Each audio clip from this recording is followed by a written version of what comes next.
ये column matching question है।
Column 1 में दिए हुए हैं कुछ प्रोसेसेस दिए हुए और कॉलम 2 में एंट्रोपी चेंज दिया हुआ है, सिस्टम के बारे में दिया हुआ है।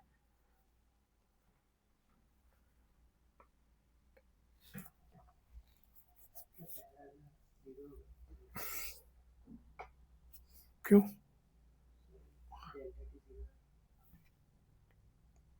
जरूरी तो नहीं है। यहाँ पे एक सिस्टम, अगर आइडियल गैस के लिए भाई सबसे पहले तो सबसे बेसिक एक्सप्रेशन एंट्रोपी चेंज के लिए क्या यूज किया जाता है, ds equal to dq by T. पर उसको यूज हम तब कर पाते हैं, पूरा इंटीग्रेटर तब कर पाते हैं जब हमें रिवर्सिबल चेंज हो, क्योंकि वो dq रिवर्सिबल है। तो वो जब लगा के हमको एक फॉर्मूला मिलता है गैस के लिए, हम जब सबसे पहले ये ds equal to dq reversible by T, dq reversible हो जाता है हम लोगों का du माइनस dw सिस्टम या plus dw by system. du ideal gas के लिए होता है ncv dt और dw बाई सिस्टम होता है p dv रिवर्सिबल के लिए, p of the system dv। p by T को लिख सकते हैं nr by v ideal gas के लिए, और वो भी रिवर्सिबल चेंजेस थी, हर मोमेंट पे p को तो nrt विल बी अपने प्रोसेस क्वाजी स्टैटिक होगी। तो ये हो जाएगा ऐसा, और ये हो गया ncv। वैसे फॉर्मूला को सीधा मैं एक बार डाइव कर दिया है, बट इट इज एक्सपेक्टेड कि आपको सीधा याद ही हो। अब इसको जब इंटीग्रेट करते हैं डेल्टा एस निकालने के लिए सिस्टम के लिए, तो ये आता है N L N T2 by T1 plus N R L N, है ना। ये फॉर्मूला होता है डेल्टा एस सिस्टम। देखो यहां तक जो है ये वाला फॉर्मूला तीनों फेज के लिए एप्लीकेबल है, इवन ये भी तीनों फेज के लिए एप्लीकेबल है। पर यहां पे जैसा जब इसको पी, इधर क्या रिक्वायरमेंट है, इधर रिक्वायरमेंट है कि चीज रिवर्सिबल हो, तब उसे हम पीडीवी लिख पाएंगे, और उसके बाद पी को एनआर बाई वी लिख, और ये एनसीवीडीटी तब लिख पाए जब आइडियल गैस की बात हो रही है। यहां तक तो ये जस्ट डेफिनेशंस बेस्ड जा रहा है कि पहले हमने सेकंड लॉ के लिए लिखा और फिर फर्स्ट लॉ भी तीनों फेज के लिए होता है, लेकिन इधर हमने ये जब एनसीवीडीटी लिखा तो पहली बात आइडियल गैस की बात हो रही है, इसका मतलब इसलिए लिखा। पीडीवी लिखा यानी रिवर्सिबल चेंज की बात हो रही है, और पी बाई टी को एनआर बाई वी लिखा मतलब आइडियल गैस की बात हो रही है। अब ये फॉर्मूला हो गया, पर ये फॉर्मूला की खासियत ये है कि हमने एक रिवर्सिबल चेंज के लिए डेराइव किया, लेकिन अगर किसी आइडियल गैस के लिए मुझे इनिशियल और फाइनल स्टेट मालूम है, तो delta entropy being a state function, मैं इनिशियल फाइनल स्टेट मालूम है तो ये फॉर्मूला लगा के एंट्रोपी चेंज निकाल सकता हूं by using the fact, by using taking a benefit of fact कि ये स्टेट फंक्शन है। ऑल्दो यहां तो रिवर्सिबल की बात होती है, क्या हो जाएगा, ये टर्म तुम्हारी जीरो हो जाएगी, this term will become zero, but ये क्या होगी, एनआर कुछ ना कुछ होगा ही, पॉजिटिव क्वांटिटी। एक्सपांशन बोला है, नहीं कंप्रेशन बोला है, मतलब क्या हो गया, ये आपका वैल्यू, ये वैल्यू 1 से कम हो जाएगा, V2 लेस देन V1, यानी ये लेस देन 0। तो delta S system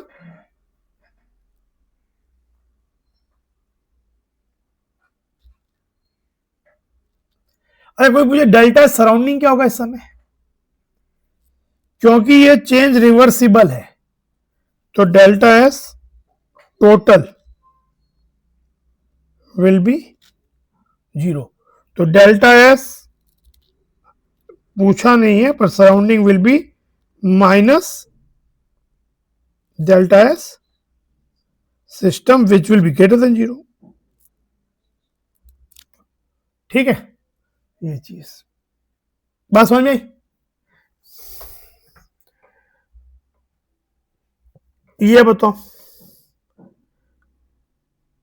isothermal free expansion,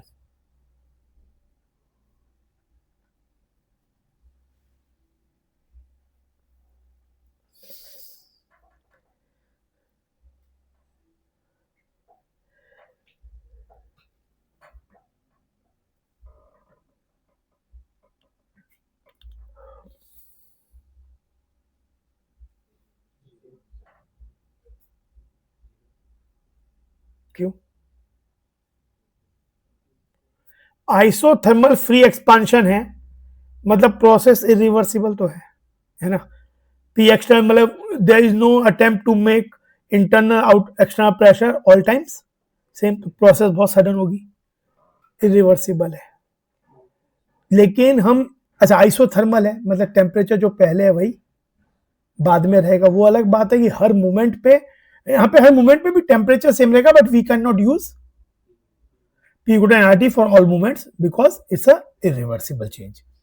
लेकिन एक्सपांशन तो बोला है, तो volume VF is higher, V2 is higher than V1। Being entropy state function, we can use the fact कि delta S तो आइडियल गैस के लिए भी लगा यूज कर सकते हैं फॉर्मूला। हाँ लेकिन हम ये आप इसे हर स्टेप इस वाली प्रोसेस के लिए हर स्टेप कैलकुलेशन से कैलकुलेट नहीं कर सकते, calculation can be done only for reversible. लेकिन क्योंकि इनिशियल फाइनल स्टेट मालूम है, तो अगर मैं इस चेंज को किसी रिवर्सिबल चेंजेस के थ्रू अचीव करूं तो मेरा अल्टीमेटली डेल्टा सेम आएगा। तो फॉर्मूला में यही लगाऊंगा तो क्या आ जाएगा, डेल्टा एस सिस्टम एंड ये तो जीरो ही हो जाएगा कि T2 will be equal to T1 NR ln V2 क्या है, तो ये पॉजिटिव हो गया।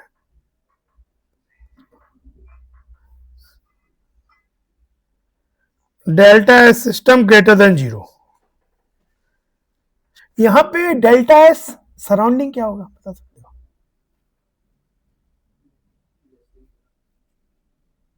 यहां पे डेल्टा एस टोटल जीरो नहीं होगा, ये रिवर्सिबल चेंज, रिवर्सिबल चेंज नहीं है। तो बिल्कुल बेसिक थ्योरम पे जो डेल्टा एस सराउंडिंग क्या होता है, क्यू सराउंडिंग बाई टी। तो अगर ये free expansion or adiabatic as well, ये फ्री एक्सपेंशन है आइसोथर्मल, तो डेल्टा यू जीरो होगा, वर्क डन जीरो होगा फ्री एक्सपेंशन में। एक्स का संग में आइसोथर्मल है तो डेल्टा यू जीरो होगा, तो क्यू भी जीरो होगा।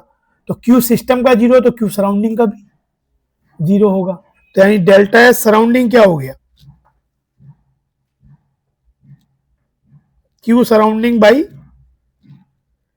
T which is minus Q system by T, जो कि इस केस में जीरो हो गया, समझे। और डेल्टा एस टोटल क्या हो गया, इस केस में डेल्टा एस सिस्टम, जो कि पॉजिटिव होना भी चाहिए, क्योंकि अगर ये प्रोसेस रही सही में हो रही है, इरिवर्सिबल है, तो delta S universe has to be, कोई ऐसी प्रोसेस हो ही नहीं सकती जिसमें delta S universe less than zero. Reversible में जीरो होता है, इरिवर्सिबल चेंजेस में, स्पॉन्टेनियस चेंजेस में ग्रेटर देन जीरो होता है, ठीक है। तो यहां पे क्या आंसर हो गया, ये तो हो गया था Q, ये हो गया P। ये बताओ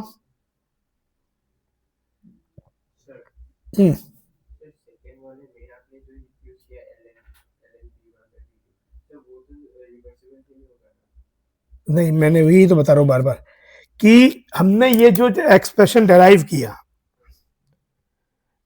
ये जो फॉर्मूला होता है डेल्टा एस सिस्टम, ये N C V L N T two by T one plus N R L N V two by V one, ये हमने डेराइव किया एक ऐसी सिचुएशन के लिए कि कोई रिवर्सिबल चेंज हो रहा है। लेकिन अगर कोई गैस जो कि आइडियल हो, इरिवर्सिबली चेंज हो रही हो, तब भी, क्योंकि एस एक स्टेट फंक्शन है और मुझे इनिशियल और फाइनल स्टेट्स मालूम है, तो एक फैक्ट क्या है कि डेल्टा एस, तो चाहे मैं रिवर्सिबल जाऊं चाहे इरिवर्सिबली जाऊं, has to be same being a state function, क्योंकि इनिशियल फाइनल स्टेट सेम है। तो मैं इसको कैसे परसीव करूंगा कि अगर ये जो इनिशियल फाइनल स्टेट्स हैं इरिवर्सिबली चेंज हो रही हैं, पर मैं अगर उस ए से बी को, मान लो हो सकता है मैं पहले ए से सी जाता रिवर्सिबली, सी से डी जाता, डी से बी आया, पर सब स्टेप्स रिवर्सिबल है, तो जो चेंजेस वहां पे कैलकुलेट होके आएंगे वो ही ये चीज होती है। फॉर्मूला हम दोनों सिचुएशन के लगा सकते हैं, लेकिन ये जो फॉर्मूला हमने डेरिवेशन जब किया था, ये केवल रिवर्सिबल के लिए कर सकते हैं। और दूसरा बात ये है कि चेंज अगर रिवर्सिबल है तो डेल्टा एस सिस्टम निकलते ही डेल्टा एस सराउंडिंग हो गया minus of delta S system, total has to be zero. लेकिन अगर इरिवर्सिबल है तो delta S surrounding will be Q surrounding by T, वो भी हमेशा जीरो जो ही नहीं है, इधर जीरो है क्योंकि ये प्रोसेस फ्री एक्सपांशन है आइसोथर्मल, तो संग में ये फ्री एडियाबेटिक एक्सपांशन भी है, तो इसका क्यू भी जीरो है। पर जैसे अगर मान लो इसका कुछ क्यू होता सिस्टम का, तो हम सराउंडिंग का लेते माइनस क्यू सिस्टम, तो उस समय उसकी वैल्यू आती डेल्टा एस सराउंडिंग, और delta S surrounding plus delta S system जो वैल्यू आता है वो पॉजिटिव होता, जीरो नहीं आता, और अगर वो सही में प्रोसेस हो रही है तो वो पॉजिटिव आता।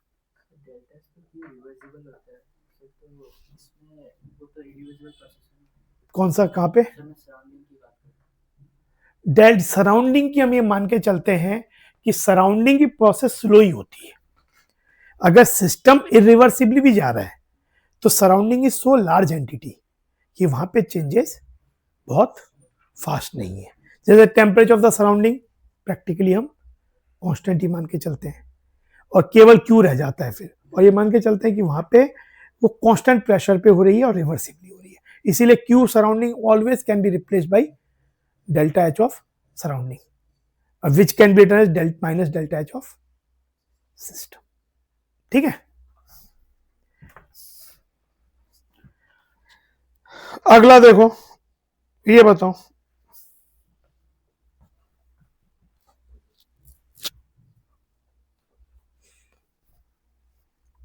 Reversible adiabatic expansion of an ideal gas.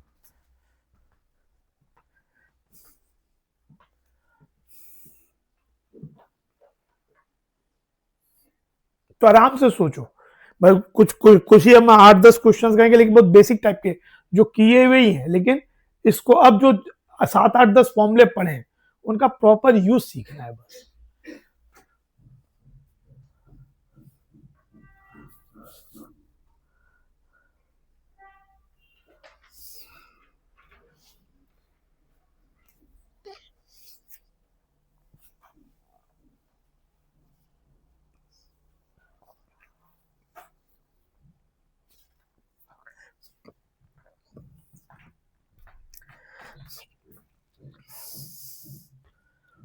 Reversible adiabatic, reversible adiabatic का मतलब कि सीधे ही डी एस इक्वल टू इस फॉर्मूले से भी आएगा, पर D S equal to D Q by T सीधा यूज कर सकते, बीइंग रिवर्सिबल डी क्यू क्या है,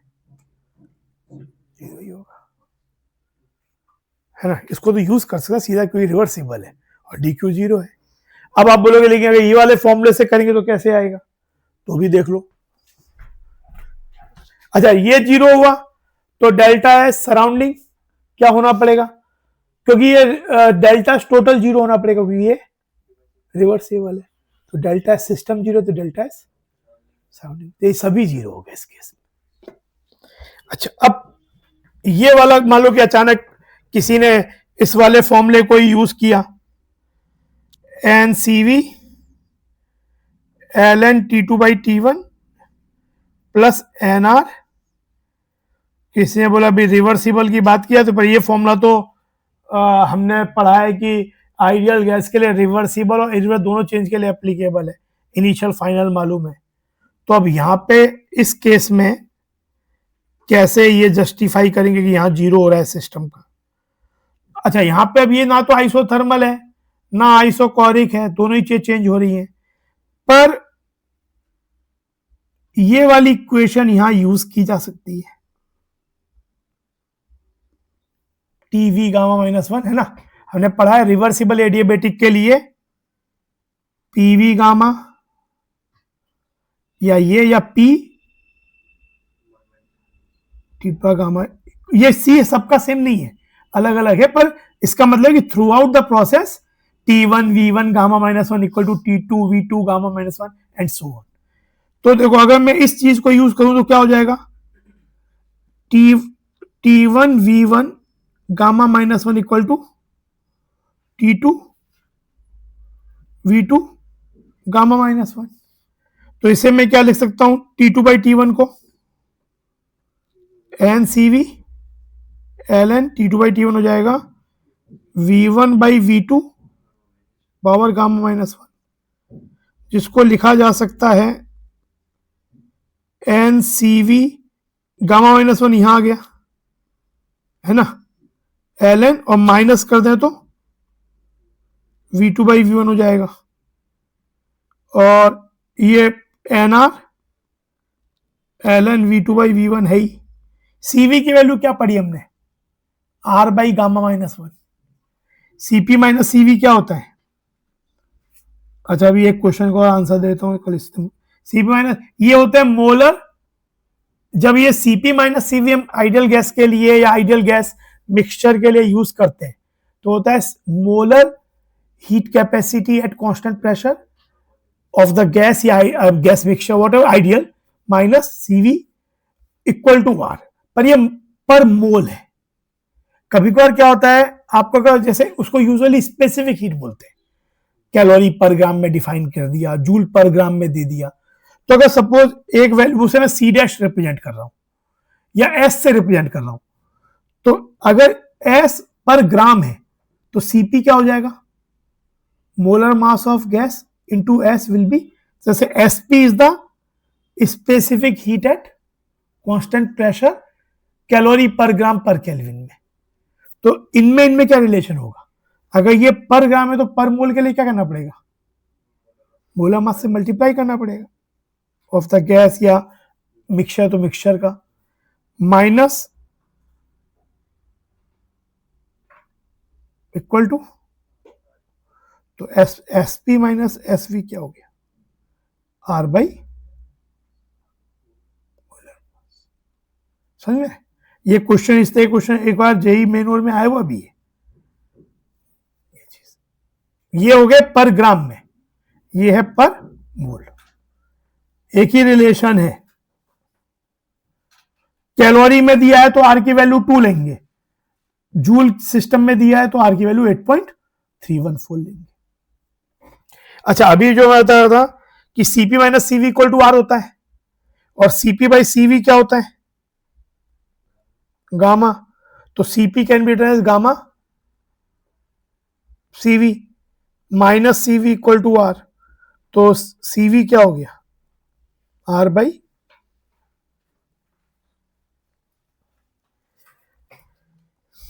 तो ये हो गया minus N CV R by gamma minus 1, gamma minus 1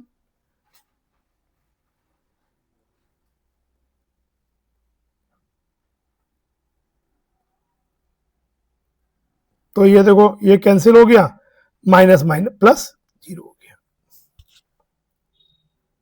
इस तरीके से आ गया। ठीक है, समझ में। अब बाकी तो ये अगर बिल्कुल बेसिक डेफिनेशन को यहां यूज करो तो वहीं पर काम खत्म हो जाता है, क्योंकि डी एस इक्वल टू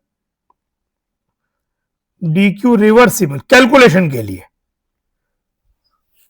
अगर आप इस डिफरेंशियल एक्सप्रेशन को यूज करो एक्चुअली कैलकुलेट करने के लिए, तो यू मस्ट एंश्योर कि this D Q should be reversible process का।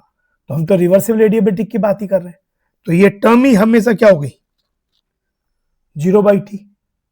तो ये हो गया। इनफैक्ट जो रिवर्सिबल एडियाबेटिक प्रोसेस होते हैं उनको समटाइम्स आइसो एंट्रोपिक प्रोसेस भी बोलते हैं, कि उनकी एंट्रोपी चेंज नहीं होती है सिस्टम की। तो delta S system 0, delta S surrounding 0 and delta S universe भी 0। ठीक है। रिवर्सिबल आइडियल गैस एक्सपेंशन, क्या बोलेंगे इसके बारे में,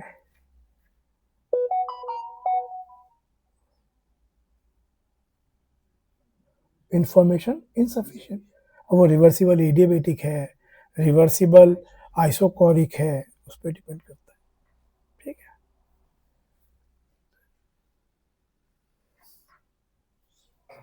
मैं तुमको एक जो क्वेश्चन भेजा था, पता नहीं तुम लोग किया नहीं किया, वो वाला 5-6 पार्ट थे जिसके अंदर, टाइम मिले तो उसे करो एक बार, उसका सॉल्यूशन भी भेजा मैंने। ठीक है, मतलब वो क्वेश्चन अच्छा क्वेश्चन, एक संग बहुत सा सिचुएशंस को डील करता है।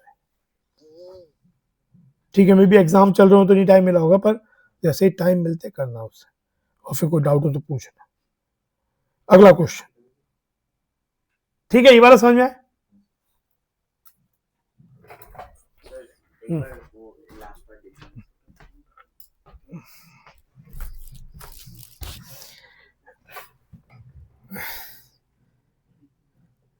लास्ट पार्ट बोल रहा है रिवर्सिबल आइडियल गैस एक्सपेंशन। वो आंसर ये वाला, अच्छा जो सी वाला,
पहले आगे बढ़े।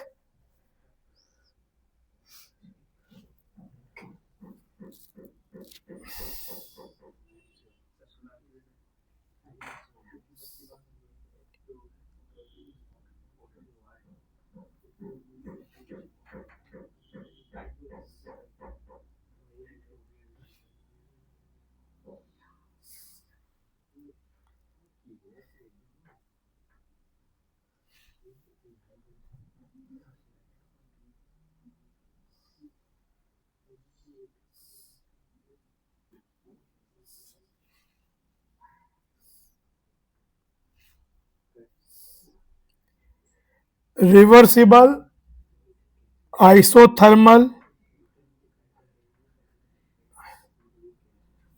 Ideal gas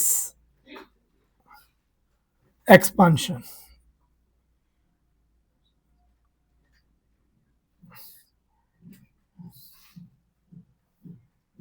reversible adiabatic ideal gas compression.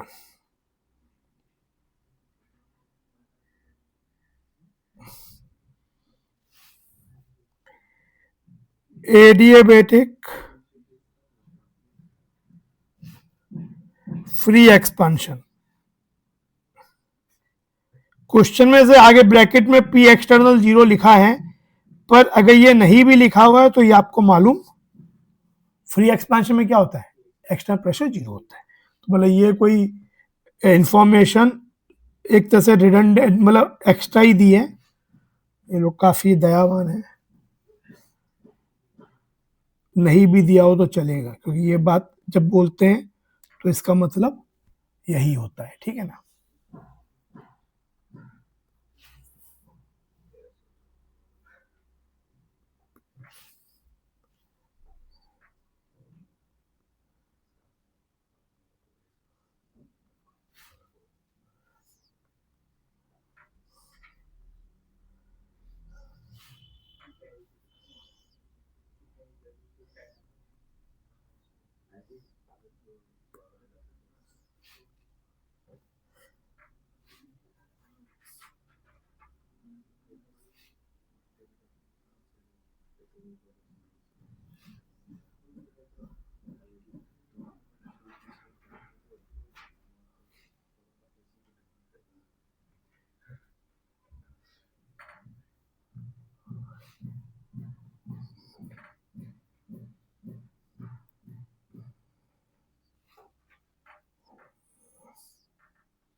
More than 1 entries match भी हो सकती है, ठीक है।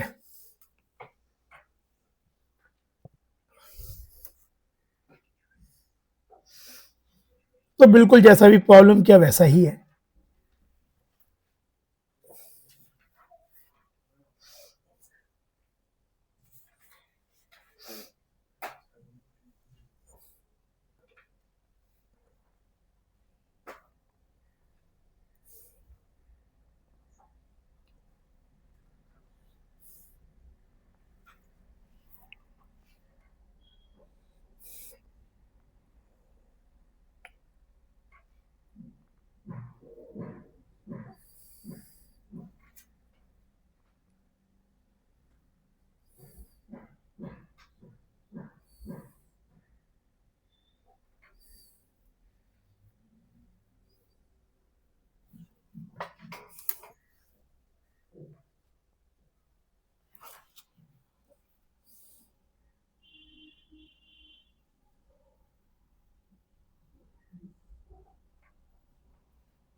मोर देन वन हो सकता है किसी केस में, मतलब हर में नहीं है पर किसी केस में हो सकता है।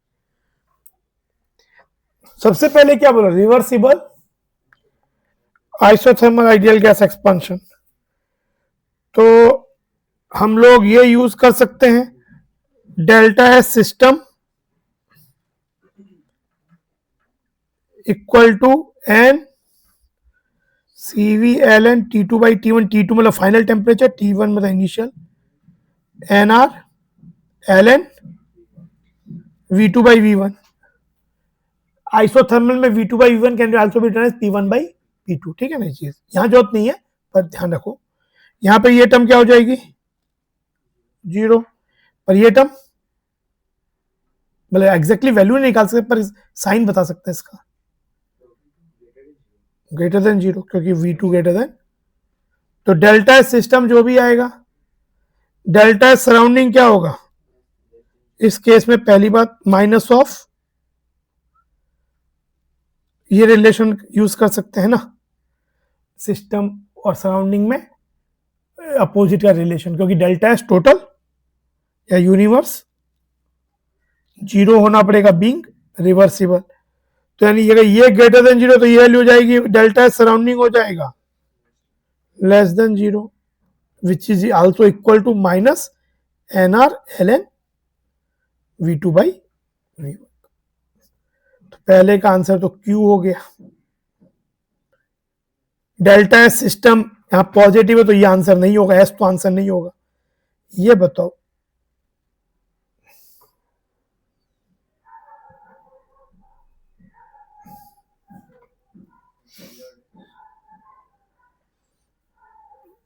कौन सा, पी और S.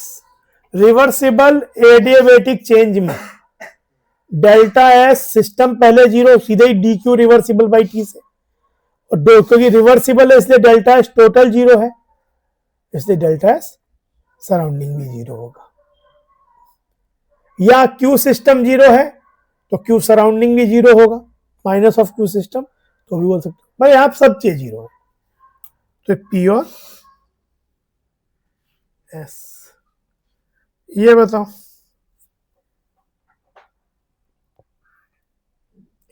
Adiabatic free expansion isothermal भी होता है, क्योंकि एडियाबेटिक है तो क्यू जीरो है और फ्री एक्सपांशन तो वर्क डन जीरो है, तो डेल्टा यू अपने आप जीरो हो गया।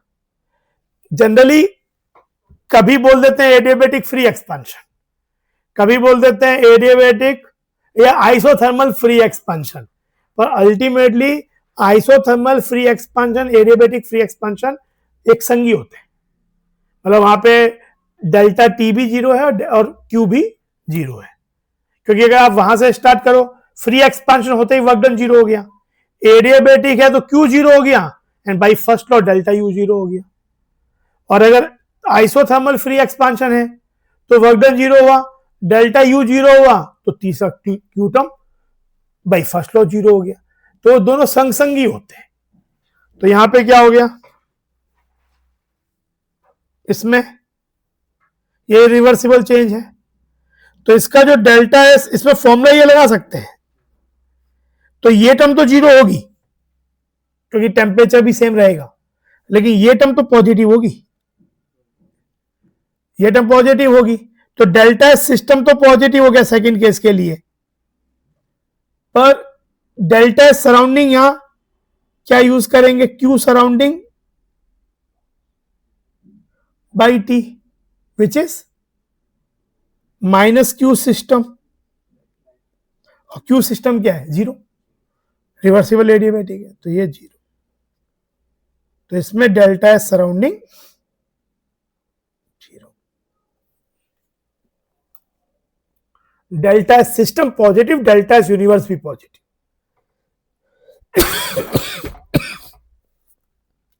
फिर ये बताओ,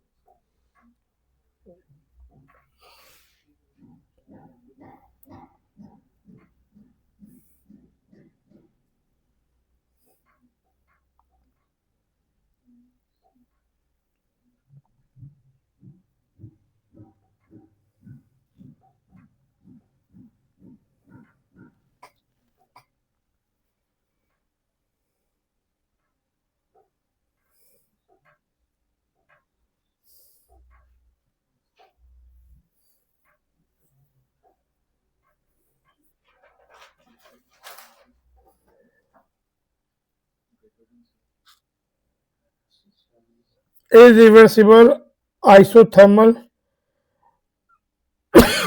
ideal gas compression.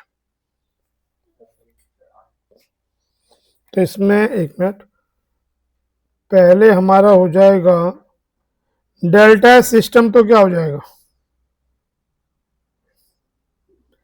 Delta system होगा N C V L N T two by T one, तो 0 plus N R L N V two by V one, ये लेस देन 0 होगा। ठीक है, पर यहां पे हम ये बात यूज नहीं कर सकते कि delta S surrounding equal to delta S minus of delta S, because this process is not reversible. तो लेकिन अब हमको ऐसा क्वेश्चन हम लोगों ने जेई एडवांस 2016 का पूरा न्यूमेरिकल किया था, याद हो तो देखो यहां पे पहले देखो डेल्टा एस सराउंडिंग के लिए ये हो जाएगा Q surrounding by T, Q surrounding is minus Q by T. अब क्यू सिस्टम निकालने के लिए we have to take the help of first law. तो फर्स्ट लॉ के हिसाब से हो जाएगा Q equal to delta U plus W by system, है ना। आइदर हम लिखते हैं delta U Q plus W on system, या ये चीज भी चलेगा। तो क्यू डेल्टा यू तो क्या होगा, यहां पे आइसोथर्मल चेंज है, आइडियल गैस है, NCV delta T 0। W by system क्या लिखेंगे, यहां इरिवर्सिबल है, P external V2 minus V1, है ना। तो ये हो गया W बाई सिस्टम, V2 क्या है, लेस देन V1, यानी ये वैल्यू हो गई negative, Q is less than, ये Q सिस्टम है ना। तो Q सिस्टम लेस देन 0 मतलब ये वाली टर्म पॉजिटिव हो गई बाई टी। आंसर तुम्हें सही बोला, लेकिन तुमने शायद इससे बोल दिया कि ये नेगेटिव तो ये पॉजिटिव, वो लेकिन यहाँ पे दोनों वैल्यू सेम नहीं आएंगी, ये दोनों वैल्यू सेम नहीं आएंगी, सब जब सम करोगे तो पॉजिटिव आएगा। तो यहाँ पे ये हो गया पॉजिटिव ग्रेटर देन 0, पर जब इन दोनों का सम करोगे ये प्लस ये वाला, तो आपका सम 0 नहीं आएगा, क्योंकि ये प्रोसेस रिवर्सिबल नहीं है, पर हो रही है, और सही में अगर ये हो रही है तो delta S universe has to be positive, तो इसका सम पॉजिटिव आएगा। कभी मान लो कैलकुलेट भी कर लिया, क्वेश्चन ही पूछा इज दिस चेंज फिजिबल, तो हो सकता है आप डेल्टा एस यूनिवर्स कैलकुलेट करो किसी केस में और नेगेटिव आ जाए, तो हम लोग ये फिजिबल नहीं है, जो बोला जा रहा है वो चीज फिजिबल नहीं हो पाएगी,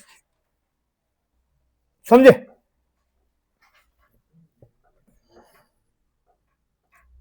क्लियर हुआ पूरा, टोटल बस सब निकालना पड़ेगा, ये निकल मतलब यहाँ पे एग्जैक्ट वैल्यू तो क्योंकि डेटा दिए नहीं है, तो टोटल आप अभी हम ये भी नहीं बोल टोटल, लेकिन अगर ये प्रोसेस जनरली ऐसी प्रोसेस होती तो है, तो ये टोटल सम आपका जो ये आएगा ना, ये डेल्टा एस सराउंडिंग जो आपने निकाला पॉजिटिव बाई टी सराउंडिंग दिया और होगा कुछ, तो वो आया, और वहां पे डेल्टा एस सिस्टम निकाला आपने, दोनों का सम करोगे तो डेल्टा एस यूनिवर्स आ जाएगा, ठीक है ना। अगला लिखो,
किसका? पहले बताओ क्या होगा?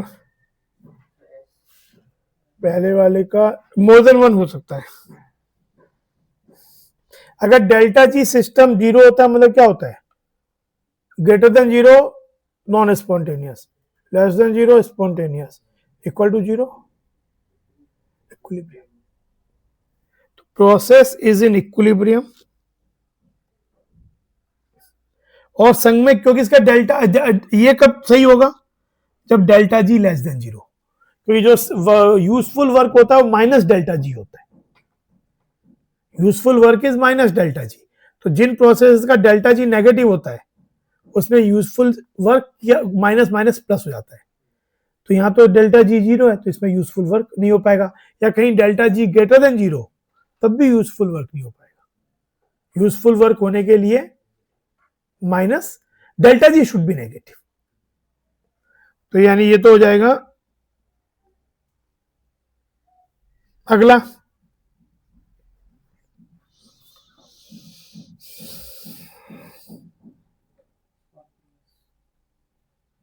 प्रोसेसेस, क्योंकि ये this is nothing but delta S universe.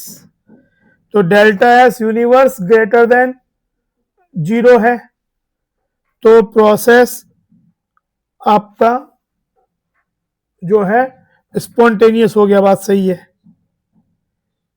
अच्छा, इसका डेल्टा जी, अगर delta S universe, delta G system क्या होगा? Less than zero. तो system will be able to do useful work. तो इसलिए ये तो बोल रहा है कि नॉट एबल टू डू, तो ये सही नहीं है। तो ओनली आर। ये वाला process will be non spontaneous, पर ये लेस देन जो डेल्टा जी सिस्टम,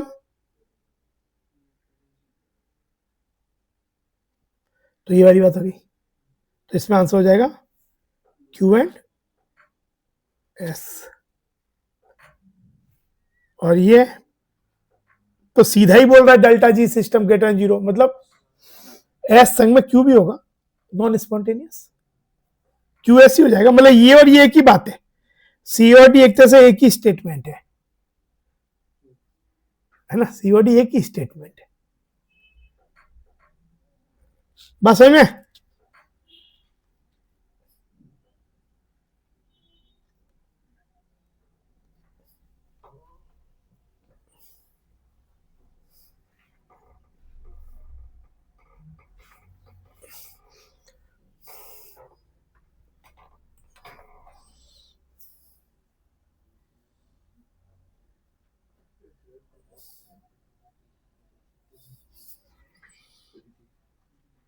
आगे बढ़े,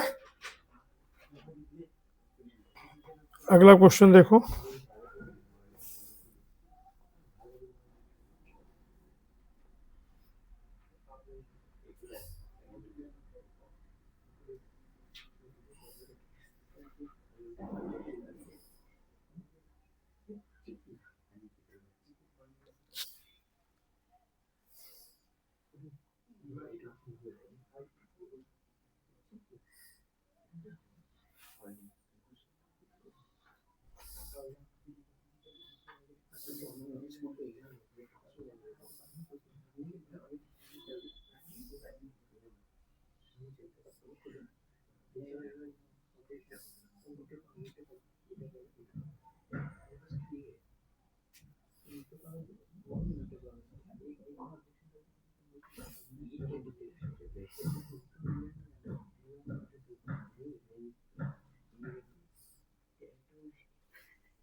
ये करो,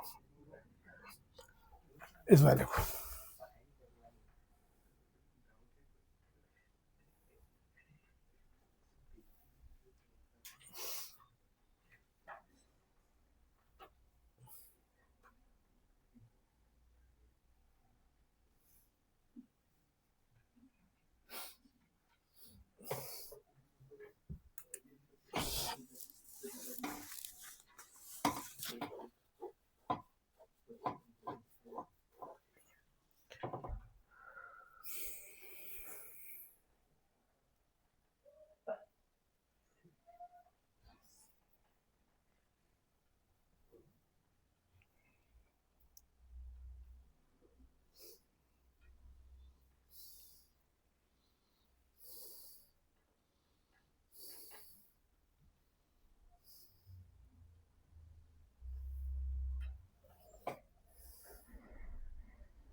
पहले का work done in reversible isothermal, तो ये work done I think by system की बात कर रहे हैं, देख लेते हैं जो भी मैग्नीट्यूड मैच कर लेंगे। तो वर्क डन बाई सिस्टम क्या होता है, वैसे तो पीडीवी, आइसोथर्मल तो क्या होगा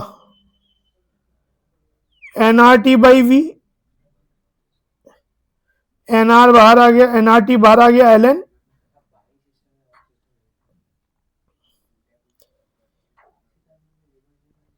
यहां क्लियरिटी नहीं दी है, पर चॉइस तो एक ही कोई मैच करने वाली है, तो बाई सिस्टम एक्चुअली। फिजिक्स के प्रॉब्लम में इन जनरल कुछ ना दिया हो तो बाई सिस्टम में निकालते हैं, केमिस्ट्री में हल्का सा वो है, दोनों ही चीजें चलती है। नहीं, ये केमिस्ट्री, मैं तो केमिस्ट्री बुक से तो केमिस्ट्री है, बाकी तो सब्जेक्ट तो एक ही है, चीज तो एक ही है।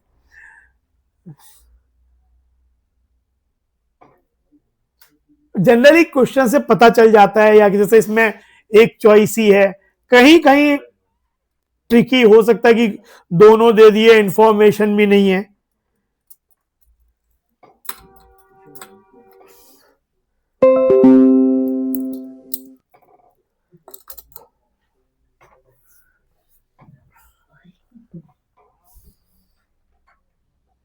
तो फिर केमिस्ट्री में यूज है, केमिस्ट्री में जब जनरली फर्स्ट लॉ डिफाइन करते हैं तो delta U equal to Q plus W on system define करते हैं, भाई लिखते ही वैसे है, फिर उसका फर्दर चेंजेस करते जाओ।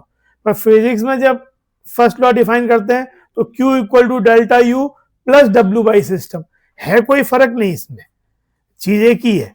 लेकिन तो हो गया वहां W by system by default निकालते हैं, यहाँ पे अगर कुछ नहीं दिया हो केमिस्ट्री और में तो डब्ल्यू ऑन सिस्टम निकालते, पर जैसे कभी एक ही चॉइस मैच कर रही है तो यहाँ डब्ल्यू बाई सिस्टम की बात कर रहे हैं।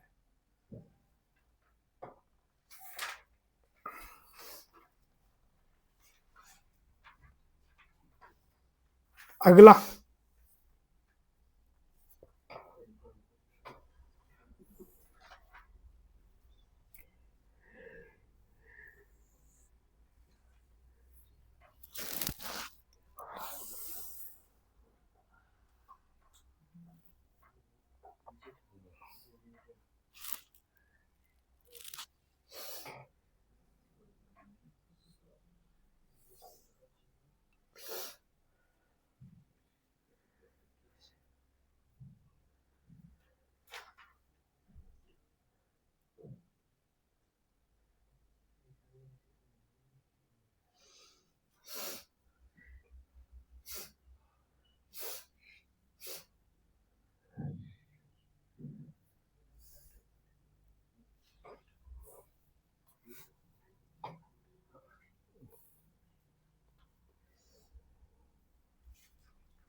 ये पहले का आंसर तो पहला तो पी था ही, दूसरा भी पी ही होगा।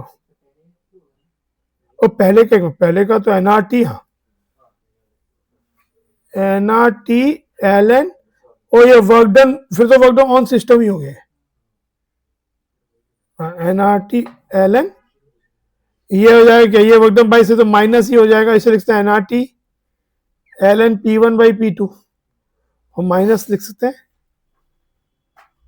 तो ये चीज, तो ये आपका, हमने वर्क डन बाई सिस्टम निकाला है, इन्होंने वर्क डन ऑन सिस्टम दिया है जो कि क्यू हो गया। अब ये डेल्टा जी,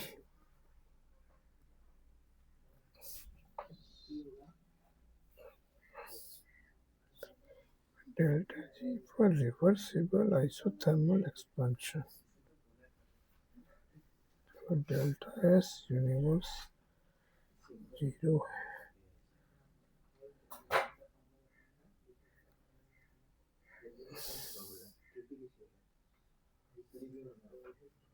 डेल्टा जी एक हमारा होता है डी जी इक्वल टू, एक ही होता है D G equal to V D P S D T,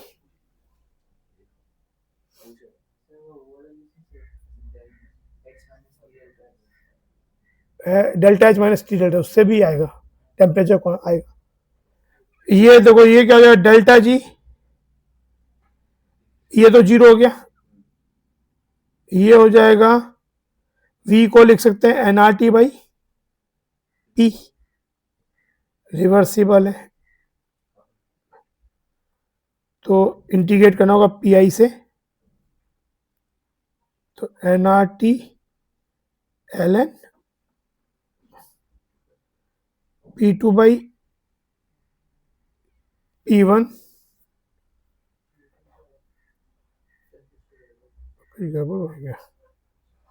VDP minus SDT।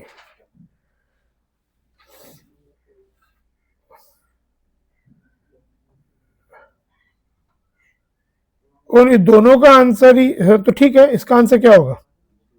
इसका आंसर भी क्यू ही हो जाएगा। ये देखते हैं, नहीं आएगा, तुमने क्या किया होगा, delta G delta H minus T delta S आएगा। तो बताता हूँ, ये भी तुम्हारा T डेल्टा S है ना, टेम्परेचर कांस्टेंट इसलिए लिख सकते हैं। डेल्टा S तो यहाँ क्या होगा, डेल्टा H कांस्टेंट प्रेशर का बोला है, आइसोथर्मल बोला है।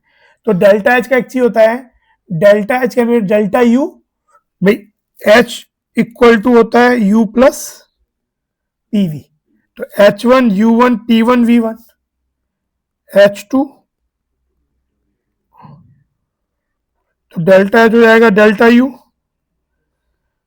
P1 V1 P2 V2, तो ये इसे लिख सकते हैं NR T2, अगर आइडियल गैस है तो माइनस NR T1, तो डेल्टा U यहाँ 0, ये भी टर्म 0, क्योंकि टेम्परेचर तो क्या है T2 इक्वल टू T1 है ना, आइसोथर्मल है, तो ये चीज।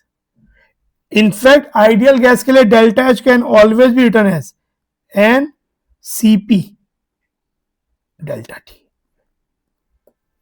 आइडियल गैस के लिए चेंज के लिए डेल्टा H इज NCP, क्योंकि इसको क्या लिखोगे NR डेल्टा T, तो NR और यहाँ NCV delta T, CV plus R क्या हो जाएगा CP। तो आइडियल गैस के लिए always delta H can be written as, तो ये टर्म आपकी 0 हो गई।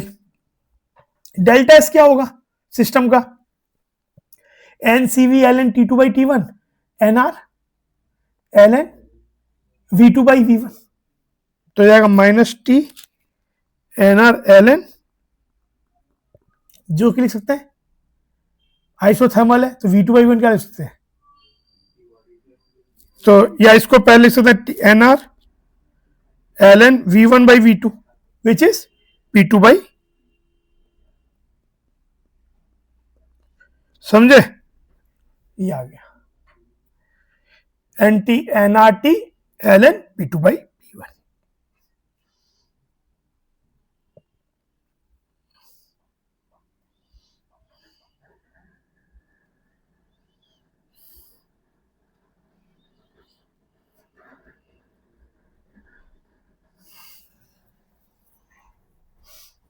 ये वाला, ये तो हमने इसी में डिस्कस ही कर लिया, दिखाया, तो क्या आएगा P आएगा NR ln V2 by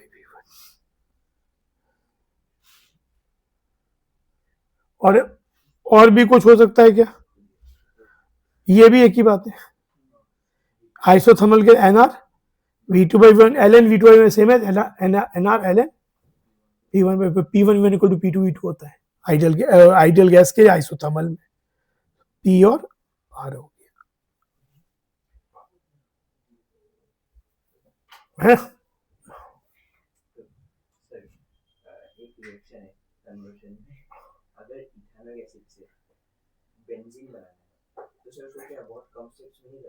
ethanoic acid से अगर बेंजीन बनाना है तो पायरोलाइसिस, अगर किसी तरह से हम ये सोचें कि ये बना लें, सबसे पहले इथेन बनाना पड़ेगा। आपको जो 11th क्लास में बेंजीन बनाने का तरीका दिया हुआ है, वो एक दिया हुआ है, एसिटाइलिन से बेंजीन बना सकते हो आप।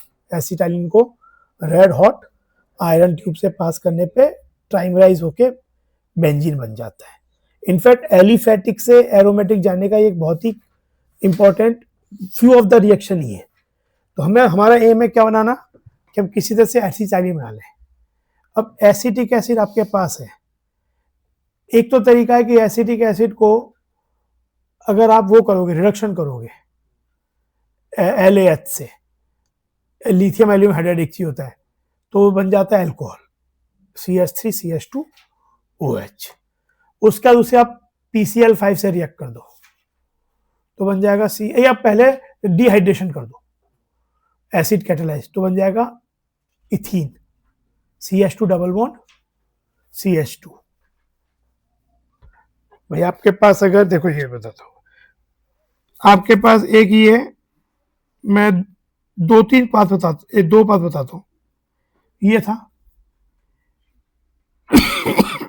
एक हो जाएगा कि अगर इसे मैं लिथियम एल्यूमिनियम हाइड्राइड, एक रिड्यूसिंग एजेंट होता है, तो उससे बनेगा CH3, फिर इसे अगर मैं PCl5 या PCl नहीं, इसकी जरूरत नहीं है, इसको acid catalysed concentrated H2SO4 170 degree Celsius पे हीट करो तो ये वाटर निकल जाएगा, इथीन बन जाएगा। फिर इसमें क्लोरीन ऐड करो तो बन जाएगा CH2Cl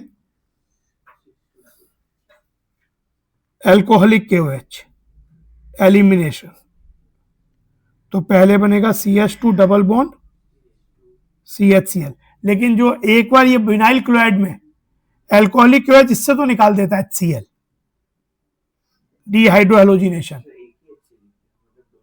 एक से Cl निकला एक से H निकला, लेकिन alcoholic KOH is not good enough eliminating reagent कि वो एक विनाइलिक H और Cl को निकाल सके, उसके लिए सोडामाइड यूज करते हैं NaNH2। आप सोडामाइड शुरुआत से भी यूज कर सकते हो, ये वाला काम भी सोडामाइड से हो सकता है, लेकिन ये वाला काम एल्कोहलिक KOH से नहीं हो सकता। अगला वाला सोडामाइड महंगा होता है, पर अभी आपको महंगे सस्ते की चिंता नहीं करनी है, आप चाहे तो शुरुआत से NaNH2 यूज करके दोनों HCl निकाल दो।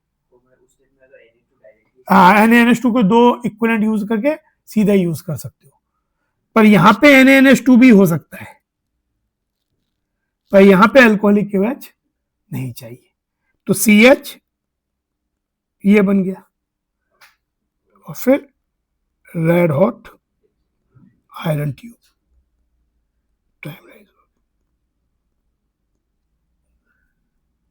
एक और तरीका है कि अगर इसको आप कॉलबेज इलेक्ट्रोलाइसिस कर दो,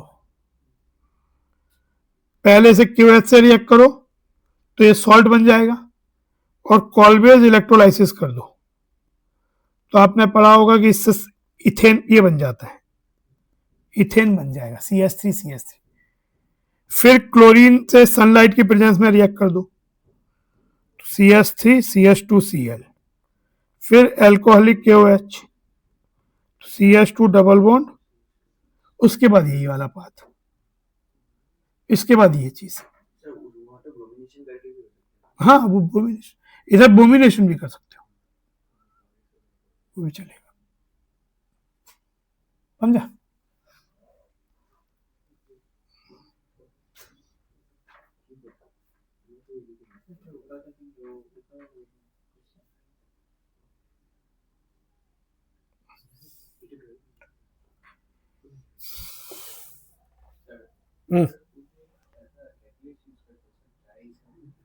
क्या क्या चीज?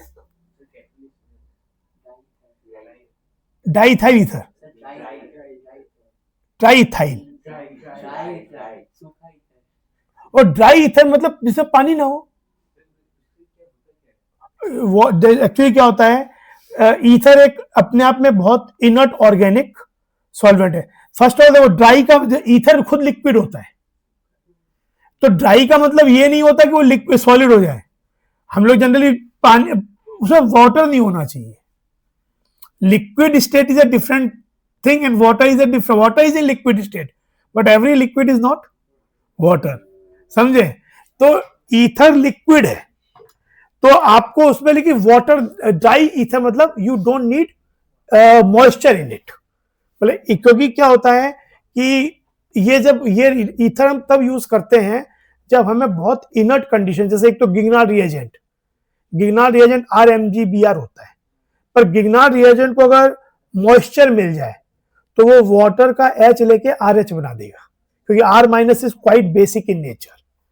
पर हम गिग्नार्ड रिएजेंट की अगर कोई दूसरी रिएक्शन करना चाहते हैं, तो गिग्नार्ड रिएजेंट में R- है, R- दो वे में कैपेबल है रिएक्ट करने के लिए, as a base, R- base हो सकता है H जुड़ जाए, और एज अ न्यूक्लियोफाइल। तो अगर हम चाहते हैं कि वो न्यूक्लियोफाइल का काम करे, कहीं पे जाके कार्बन पे जुड़े R-, तो हम नहीं चाह, अच्छा, लेकिन एसिड बेस रिएक्शन जो होती है वो फास्टर होती है देन यूजुअली न्यूक्लियोफिलिक एडिशन से। तो अगर मॉइस्चर मिल जाएगा तो आपकी वो दूसरी रिएक्शन होने से पहले एसिड बेस रिएक्शन ही हो जाएगी। या आप ये गिग्नार्ड रिएजेंट को बना के रखना चाहते हो स्टेबल, तो ईथर में रखते हैं कि मॉइस्चर से कांटेक्ट में ना आ जाए, पर अगर मान लो उसी के अंदर मॉइस्चर होगा तो क्या होगा, RH बन जाएगा। तो ड्राई ईथर मतलब ether without water, even without moisture सोचो। पर ड्राई ईथर का मतलब ये नहीं कि वो पाउडर फॉर्म है या सॉलिड है, वो खुद लिक्विड है। ठीक है,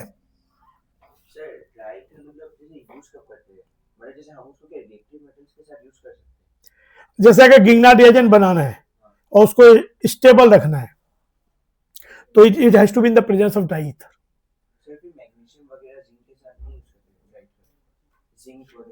नहीं, जैसे RMgBr आपने RX प्लस Mg से रिएक्ट किया, RMgX बना मैग्नीशियम टर्निंग से, लेकिन वो रिएक्शन किसी सॉल्वेंट में होती है, तो सॉल्वेंट ऐसा होना चाहिए जो कि काफी इनर्ट हो, क्योंकि Grignard reagent is quite reactive in nature.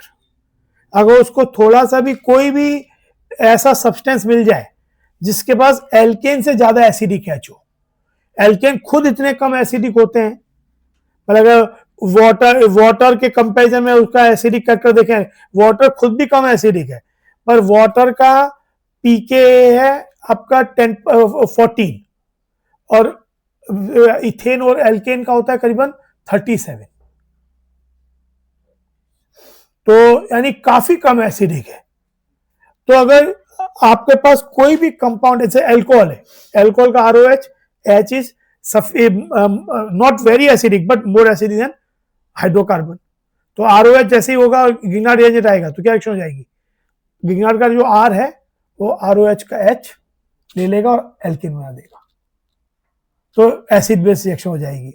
Ether ऐसा चीज है जिसके पास मतलब एसिडिक H नहीं होता है, R वही एल्काइल O एल्काइल ग्रुप, तो उसमें हम ईथर जब यूज करते हैं तो उस लिक्विड सॉल्वेंट में गिग्नार्ड रिएजेंट बन के रह जाता है मॉइस्चर फ्री।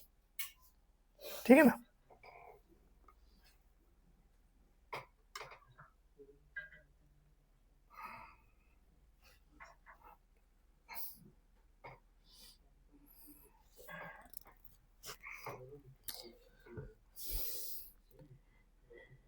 ईथर में जैसी रिएक्टिविटी होती है तो ऐसे दो बातें देखिए, अभी क्यों उसको, ये अगला क्वेश्चन,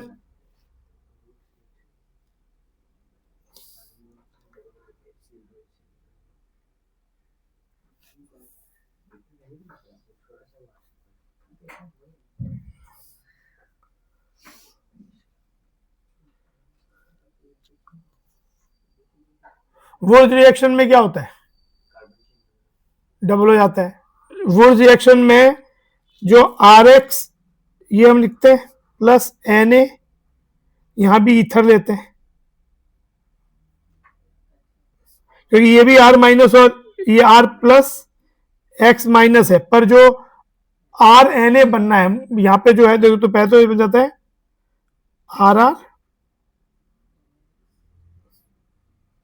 प्लस NX, दो मॉलिक्यूल इसके, इसका रिएक्शन होता किस तरीके से, जो Na है इलेक्ट्रोपॉजिटिव मेटल है, पहले उसमें इलेक्ट्रॉन लूज करने की टेंडेंसी होती है,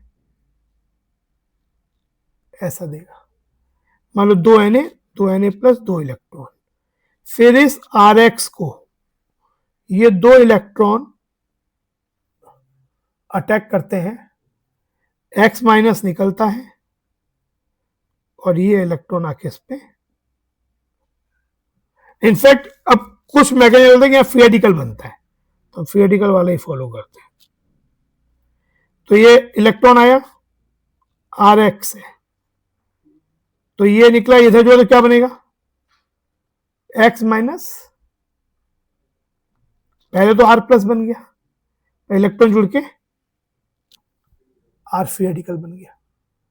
अब इसमें जो R फ्री रेडिकल बना, दो फ्री रेडिकल अगर आपस में कोलैप्स कर जाए तो क्या बनेगा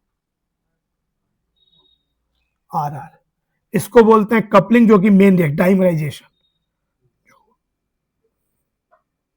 कपलिंग भी बोलते हैं।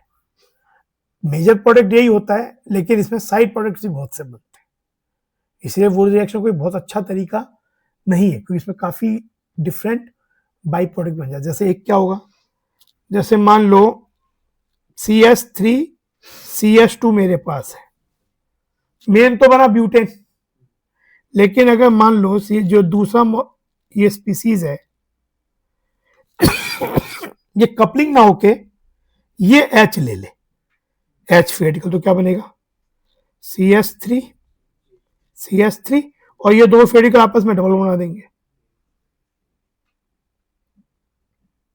इसको बोलते हैं डिस्प्रपोर्शनेशन रिएक्शन।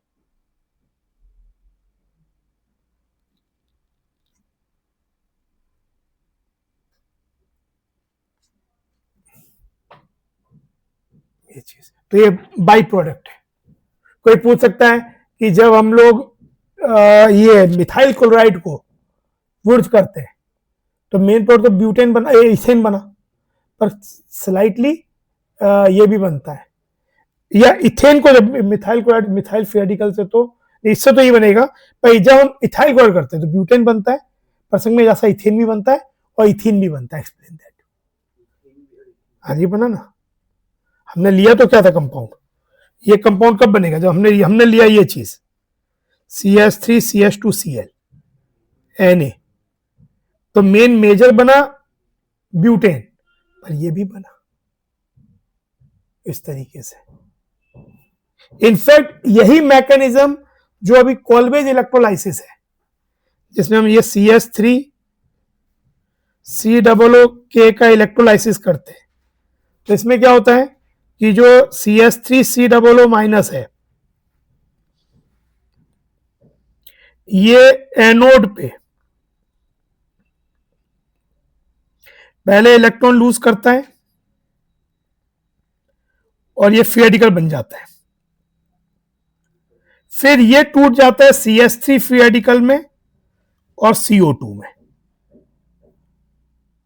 CH3 होमोलिटिकली टूट जाएगा, तो ये CO2 फ्री रेडिकल, CO2 इसका ड्राइविंग फोर्स क्या है, CO2 is quite a stable compound, तो आपका CH3 फ्री रेडिकल बन गया। अब ऐसे दो फ्री रेडिकल आपस में कोलैप्स कर गए तो क्या बनेगा इथेन। यही तो हम लोग कॉल्वेज इलेक्ट्रोलाइसिस में करते हैं, CH3 plus CH3 C2H6।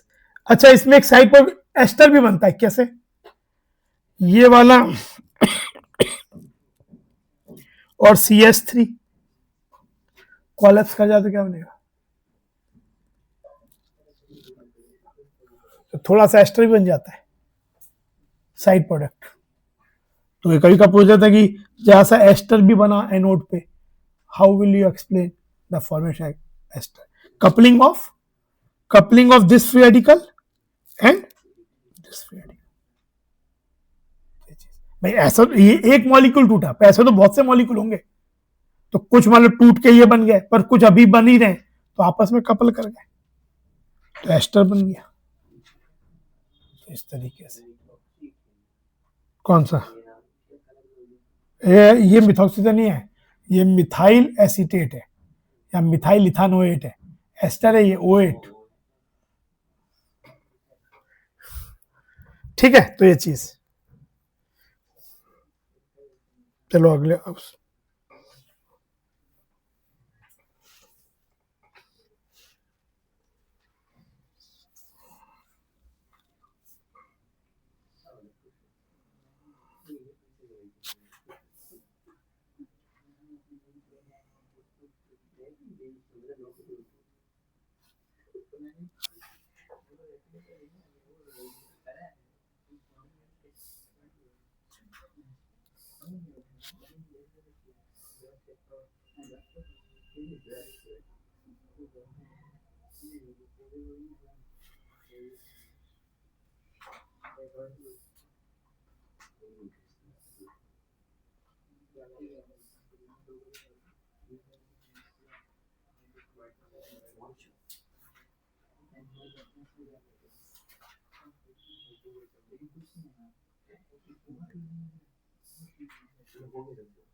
Hello, हाँ बोलो।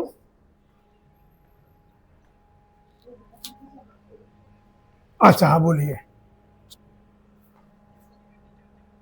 ओके, आपने शायद एक बार पहले भी फ़ोन किया था ना मुझे। हाँ हाँ, मैं एक्चुअली उसके बाद जैसा मैं चला गया था महाकुंभ, और फिर मैं दिमाग से ही निकल गया, मुझे याद है। तो मैं आपको, अभी मैं क्लास में हूँ, मैं 1 घंटे बाद आपको इन्फॉर्मेशन भेजता हूँ। ठीक है, मैं अभी इस नंबर पे आपको पूरी इन्फॉर्मेशन दिलवाता हूँ। ठीक है, हाँ मैं व्हाट्सएप भेजता हूँ, ठीक है ना। आज आपको पक्का दोपहर तक मिल जाएगा। अच्छा अच्छा, अच्छा अच्छा, ओके। आपका बच्चा अभी 11th में है ना? हाँ 11th के लास्ट में। तो उनका क्लास का टाइमिंग क्या हुआ आपका? आप मुझे भेज दें, क्योंकि मतलब मैंने आपको बताया था कि हमारे पास तो अभी एक ही ऑप्शन है उस समय, तो वो मैं आपको आज दोपहर में भेजता हूँ, ठीक है, पक्का, श्योरली है, हाँ।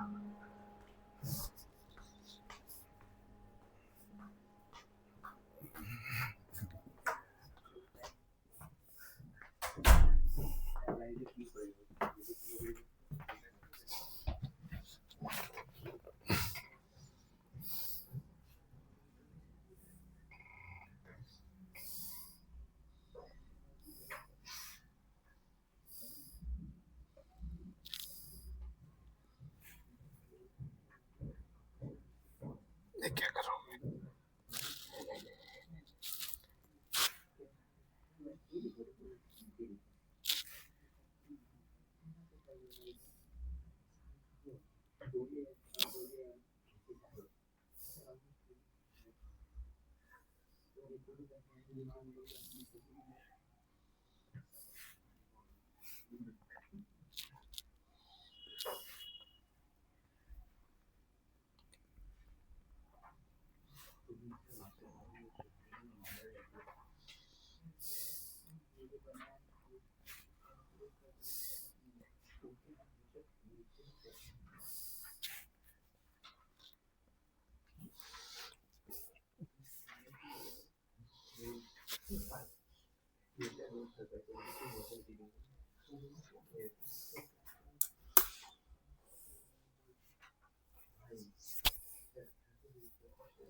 Heating of an ideal gas at constant pressure, एक तो क्या होगा, अगर हीट कर रहे हैं आइडियल गैस कांस्टेंट प्रेशर पे तो उसका क्यूपी, तो क्योंकि आइसोबारिक प्रोसेस है तो क्यूपी इक्वल टू क्या होता है, delta H is QP.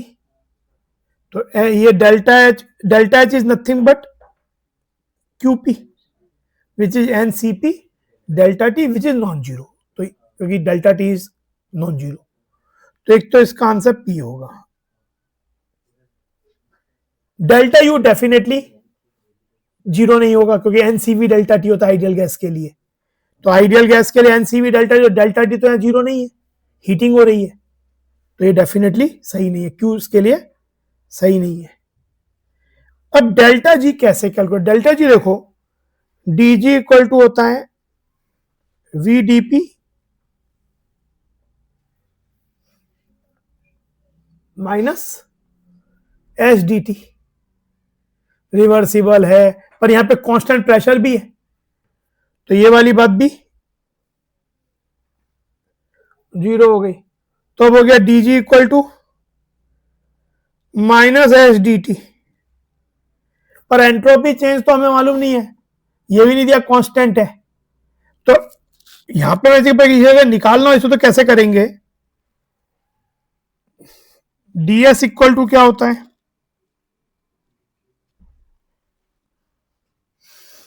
D Q reversible, जिसे लिख सकते हैं N C P D T, तो ये हो जाएगा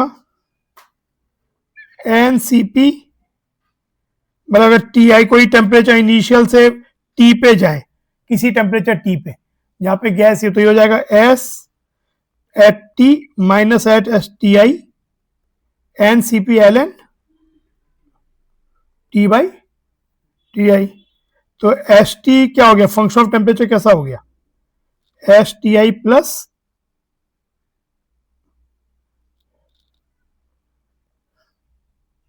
और ये हो जाएगा इधर आगे डी जी माइनस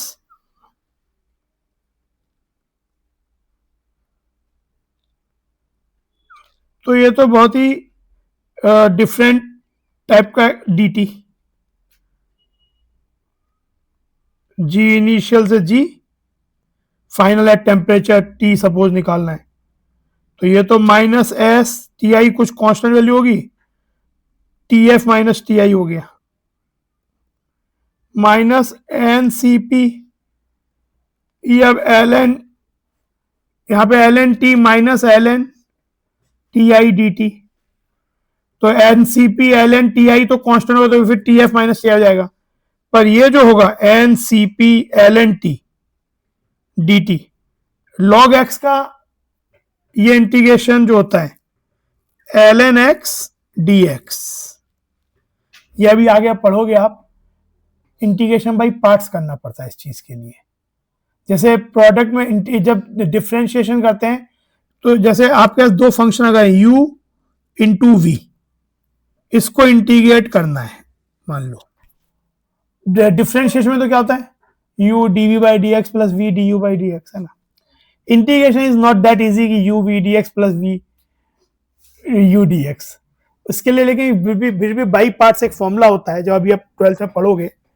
वो होता है u, एक फंक्शन को लेते हैं इंटीग्रेबल फंक्शन, एक को लेते हैं डिफरेंशिएबल फंक्शन। इंटीग्रेबल उसको लेते हैं यूजुअली जो कि ज्यादा आसानी से इंटीग्रेट हो सके, उसके लिए एक रूल होता है islet, E stands for exponential, T stands for trigonometric, A stands for algebraic, L stands for logarithmic, I stands for inverse। Exponential का इंटीग्रेशन सबसे आसान होता करना, ई एक्स का इंटीग्रेशन क्या है, ई एक्स ही है, ई ए एक्स बाई ए है, तो इस ऑर्डर में आप जैसे अगर कोई फंक्शन एक्सपोनेंशियल ट्रिग्नोमेट्रिक है तो you will take exponential as integrable function और trigonometric as differentiable. Trigonometric algebraic है तो take trigonometric as integrable, algebraic as differentiable. Although trigonometric और एक्सपोनेंशियल दोनों ही बराबर आसान होते हैं, रूल ना दे, लेकिन जैसे डेफिनेटली लॉग और एल्जेब्रिक, जैसे लॉग और ट्रिग्नोमेट्रिक है, तो यहाँ तो definitely you should take trigonometric integrable and log should be different, क्योंकि लॉग का इंटीग्रेट हो सकता है तो फिर से लॉग एक्स को सीधे लिख ही देते ना, फिर तो उसको तो ड्राइव करना पड़ रहा है।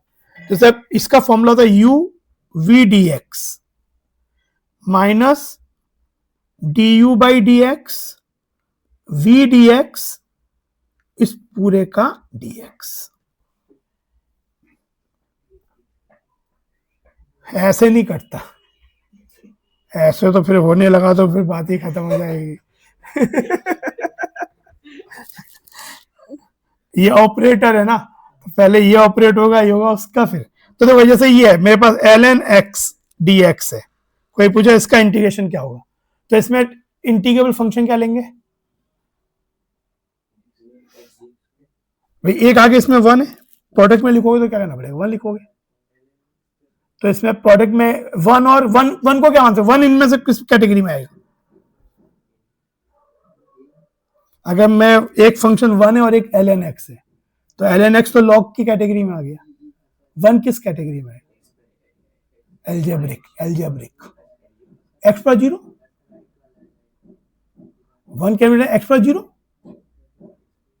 है ना, एक्स स्क्वायर एल्जेब्रिक है, एक्स क्यूब एल्जेब्रिक है, एक्स पर जीरो भी एल्जेब्रिक है, तो वन इज एक्स पर जीरो, तो ये हो जाएगा,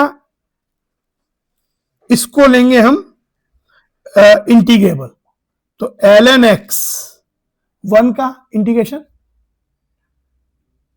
अबे वन का इंटीग्रेशन बताओ इसमें क्यों, क्या क्या sir, x x plus zero d x minus d by D x of L N x क्या होगा,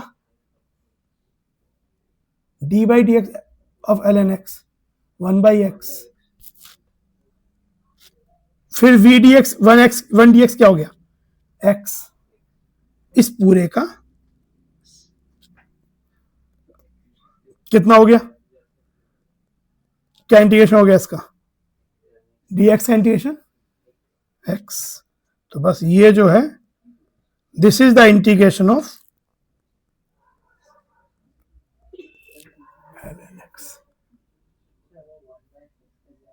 कौन सा, ये तो स्टैंडर्ड रिजल्ट है ना, D by D x of L N x क्या होता है, बाई एक्स है ना, ये चीज, तो ये अब इसको आप डिफरेंशिएट करो, you will get L N X by parts, वही वही यू इंटू वी वाले फंक्शन करो, तो ये इसका, तो देखो यहां पे मतलब ये था कि ये चीज आपकी जो हो गई ये कुछ इस तरीके से हो गई, तो ऐसा तो कुछ हमें दिया ही नहीं है इतना आसानी वाला फंक्शन, तो यानी इस वाले का जो डेल्टा जी है वो एक्सप्रेशन हमको दिया हुआ नहीं, वो कैसे आएगा, वो इसको पहले ये आया, ये फिर कांस्टेंट है तो टी एफ एन चाहिए, पर N C P L N T D T इसका इंटीग्रेशन टी आई से टी एफ, तो पहले तो इसका इंटीग्रेशन हो जाएगा ये वाला जो अभी हमने किया, टी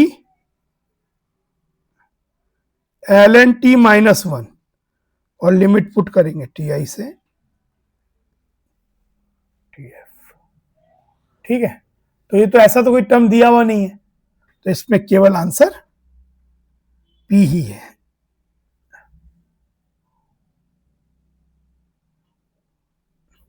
आया बात समझ आई कुछ,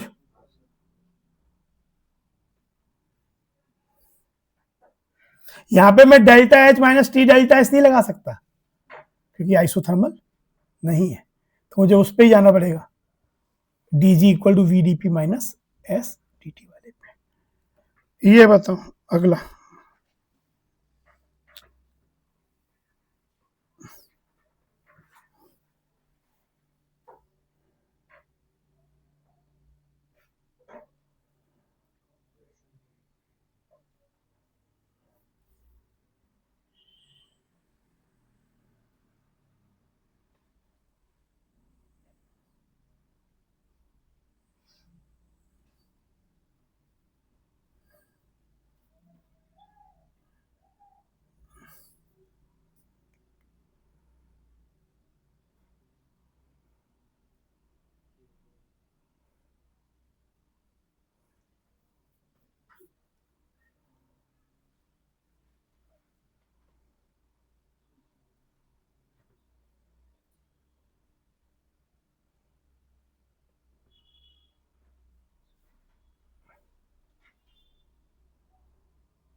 कंप्रेशन लिक्विड कांस्टेंट टेम्परेचर, तो लिक्विड कांस्टेंट टेम्परेचर पे बात हो रहा है, तो डेल्टा एच ये वाला एक्सप्रेशन नहीं होगा। अच्छा, डेल्टा यू भी जीरो आइडियल गैस के लिए आइसोथर्मल कंडीशन के लिए होता है।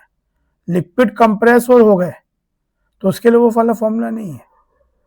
कंप्रेस हो गया, वॉल्यूम चेंज हो गया, तो डेल्टा टी जीरो होने के बावजूद भी इंटेंसिटी चेंज हो सकती है। तो डेल्टा जी लेकिन क्या हो जाएगा, D G equal to V D P minus S D T. Temperature same है, और लिक्विड के लिए हमने एक बात देखी है कि उनके वॉल्यूम ऑलमोस्ट वो कंप्रेस्ड स्टेट में होते हैं। तो कंप्रेस्ड स्टेट में तो क्या होता है, प्रेशर बदलता है लेकिन वॉल्यूम ऑलमोस्ट कांस्टेंट रहता है for liquid and solids. Gases के केस में वॉल्यूम बदलता है, गैसेस के में unless and it is set कि it is isochoric you can't take v constant, but liquid जो कंडेंस्ड फेज होती है लिक्विड या सॉलिड, उसके लिए प्रेशर चेंज के संग भी वॉल्यूम कांस्टेंट रहता है। तो ये हो जाएगा delta D G equal to V D P on integrating, ये मोलर वॉल्यूम ले लेगा मान लो, और बीइंग लिक्विड बाहर ले सकते हैं, तो डेल्टा पी हो जाएगा पी एफ माइनस, तो ये हो गया आर हो जाएगा। ये बताओ, ये सब मैं जब तुम्हें गिब्स एनर्जी पढ़ाई थी तब डेरिवेशन ये सब किए देखे थे, ये वाले ये दोनों derivation.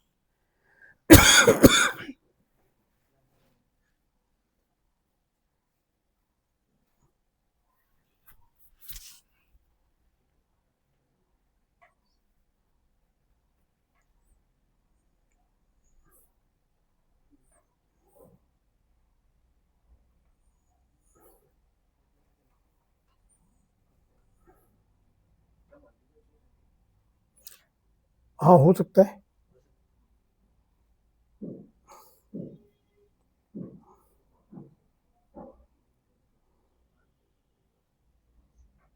Ideal gas at constant temperature delta U zero, एक तो ये हो जाएगा डेफिनेटली, एस भी होगा क्योंकि ये क्या हो जाएगा, आइडियल गैस है कांस्टेंट टेम्परेचर, तो D G equal to V D P S D T zero हो गया। वी को लिख सकते हैं NRT by P, NRT L N P two by P one.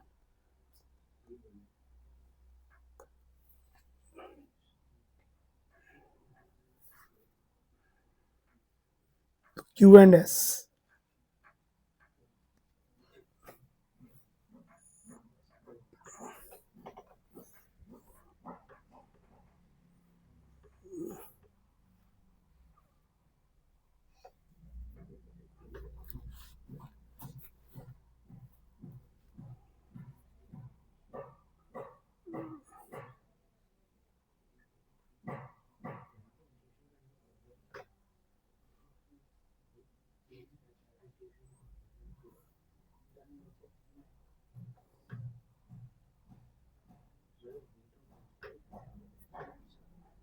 Adiabatic free expansion का क्या होगा, एडियाबैटिक फ्री एक्सपेंशन मतलब डेल्टा टी जीरो है ना, क्योंकि वो फ्री एक्सपेंशन वो भी होता है, आइसोथर्मल भी होता है, Q zero delta U zero, यानी एक तो delta U zero, work done zero होता है वो तो मेंशन नहीं है। डेल्टा एच किसी भी आइडियल गैस के लिए आप लिख सकते हो N C P delta T, तो डेल्टा टी यहाँ जीरो है, तो डेल्टा एच भी इसका जीरो होगा। Ideal for an ideal gas you can always write, अगर एक स्टेट वन से स्टेट टू कोई गैस जा रही है और आइडियल है तो delta H is N C P delta T, तो ये हो गया। देन तो डेल्टा यू जीरो है पर डेल्टा एच जीरो नहीं है, डेल्टा एच भी जीरो है, तो पहला सही नहीं है दूसरा सही है। अब डेल्टा जी के लिए क्या होगा, डी जी इक्वल टू, अच्छा अब लेकिन ये बात है कि प्रोसेस आपकी, हमने जब ये डेरिवेशन करते थे D G equal to V D P minus S D T, it should be reversible, but delta G जो है वो अपने आप में एक state function, G state function है। तो अगर हम लोग ये आइसोथर्मल तो है, तो delta H equal to delta G minus T delta S बोल सकते हैं। टेम्परेचर सेम है, तो delta G equal to delta H. तो डेल्टा एच इसका क्या हुआ, डेल्टा देखो, delta G of the system,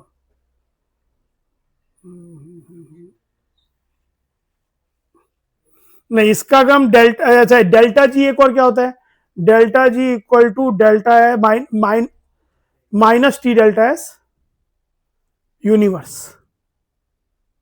delta G equal to क्या होता है, minus T delta S universe. Delta S universe इस केस में क्या हो जाएगा, नहीं डेल्टा एस यूनिवर्स तो पहले तो delta G system equal to क्या होता है, minus T delta S universe.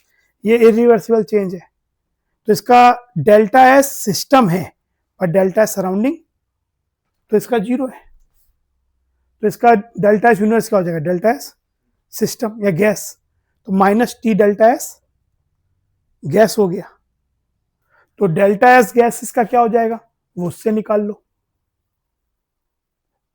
Temperature तो सेम है, N C V L N T two by T में तो जीरो हो जाएगा, और N R L N V two by one. तो डेल्टा एस इसका क्या हो गया, N R L N V two by one, T आगे मल्टीप्लाइड है, minus N R T L N V two by V one.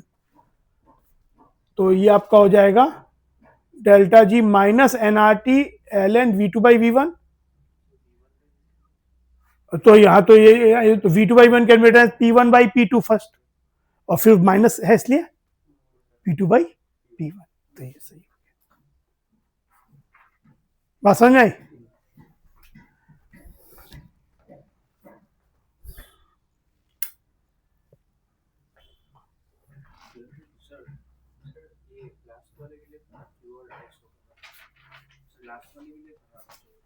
Last वाले के लिए हाँ क्यू एंड एस होगा।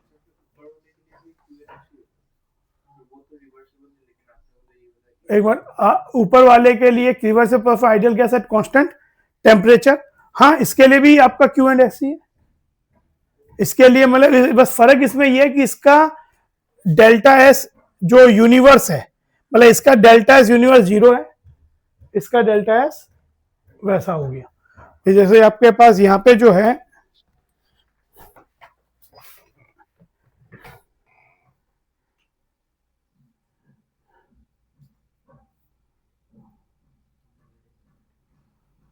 In fact delta G equal to delta H minus T delta S, ये तो delta S system ही होता है, इससे भी काम चलेगा। कैसे, डेल्टा जीरो है लास्ट वाले का, टेम्परेचर डेल्टा एस सिस्टम क्या हो गया, N R L N V two by V one. तो ये हो गया T N R L N P two by P one, इससे भी कह सकते हैं। तो ये भी क्यू एस है।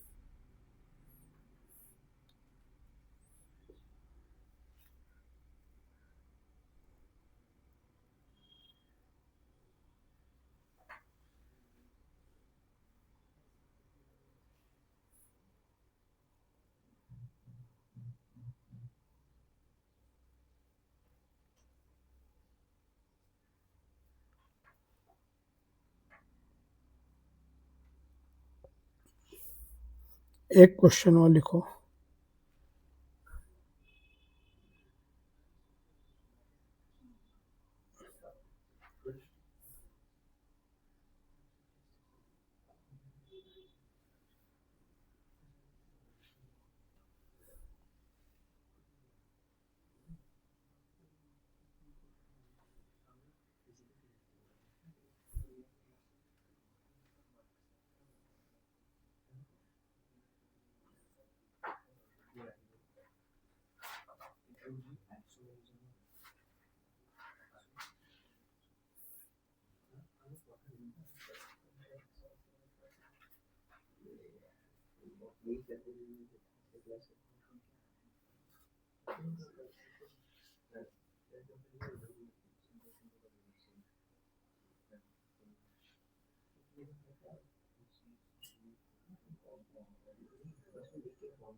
पहला क्या होगा?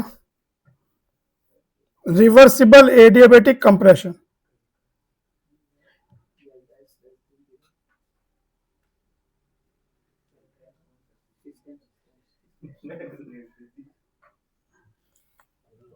रिवर्सिबल एडियाबेटिक में डेल्टा एस सिस्टम जीरो होता है, डी क्यू बाई टी. ये वो केस है जिसमें डेल्टा एस सिस्टम भी जीरो है, डेल्टा एस सराउंडिंग भी जीरो है और डेल्टा एस यूनिवर्स भी जीरो है. तो इसमें कौन सा मैच करेगा?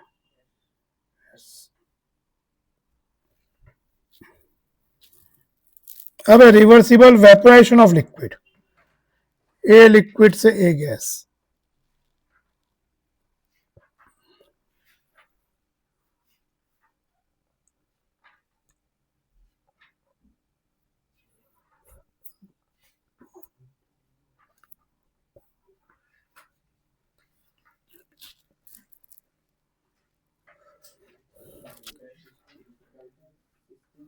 Delta system, delta surrounding minus of ही हो जाएगा, तो डेल्टा सराउंडिंग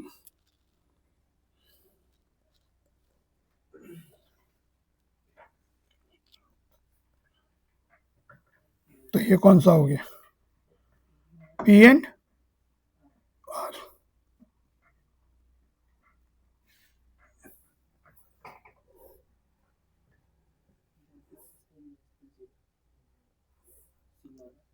सी में delta S system less than 0 होगा।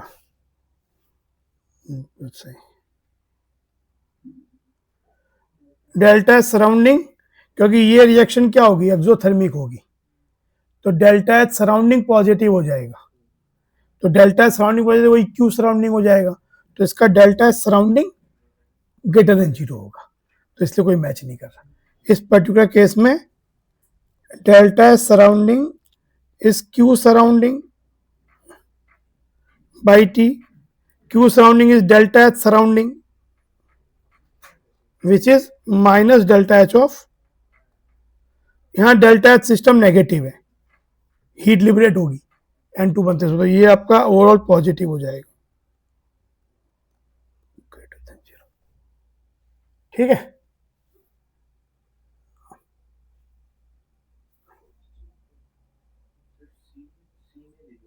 हाँ सी क्या होता है, सी में सी का एक तो क्या होगा, डेल्टा सिस्टम तो पॉजिटिव होगा, क्योंकि डेल्टा सिस्टम क्या होगा, delta H system by T. तो वैसे भी देखो कि इसमें क्या हो, दो गैस पार्टिकल से एक गैस पार्टिकल बन रहा है, तो डेल्टा सिस्टम लेस देन 0 होगा, डेल्टा सिस्टम लेस देन 0 होगा, क्यों, पर ये एक्सोथर्मिक है, तो डेल्टा एच सिस्टम नेगेटिव है, पर डेल्टा एच सराउंडिंग पॉजिटिव हो जाएगा, क्योंकि that is minus delta H system, तो delta H surrounding by T क्या हो जाएगा, पॉजिटिव। तो इसका क्यू जो डेल्टा एच सराउंडिंग है वो पॉजिटिव होगा, वो दिया नहीं है, तो आंसर केवल क्यू। ये इसका delta H system greater than 0, बिल्कुल सही। ये रिएक्शन एंडोथर्मिक होगी, डिकम्पोजिशन है, तो delta H system greater than 0 है, तो delta H surrounding less than 0 हो जाएगा, which is minus delta H of system, और डेल्टा एच सराउंडिंग वही delta H surrounding by T less than 0। तो यहां भी आंसर एक तो पी हो गया और एक आर हो गया, पी आर सही है।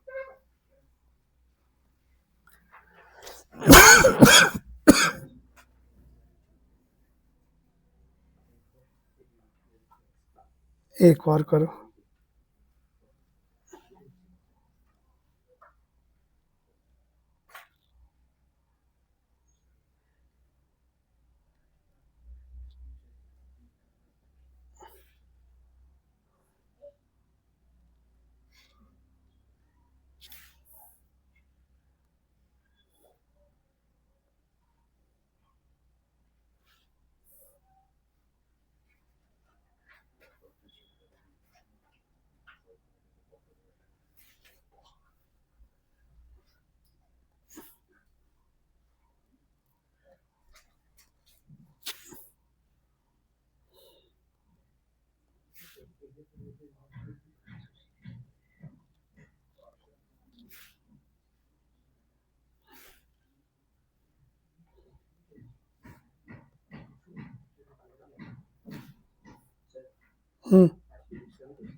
इसका मतलब होता है constant volume, constant pressure, constant pressure, constant temperature, partial derivative.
V volume, S entropy, Cp Cv तो मालूम ही है, molar heat capacity, constant pressure, constant volume. हाँ minus S।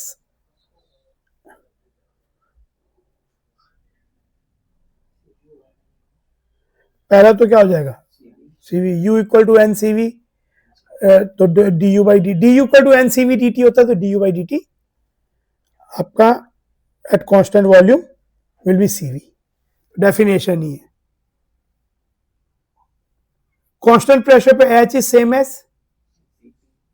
Q, H is same as डो H इज सेम एज, तो Q तो ये आपका डो H बाई डो P, जो डो H होता है, डो H आपका हो जाता है, अगर N या अगर सपोज हमें N CPM या इसको CP मान लो पूरे चीज का, CP dt, तो डो H बाई डो T is CP constant pressure.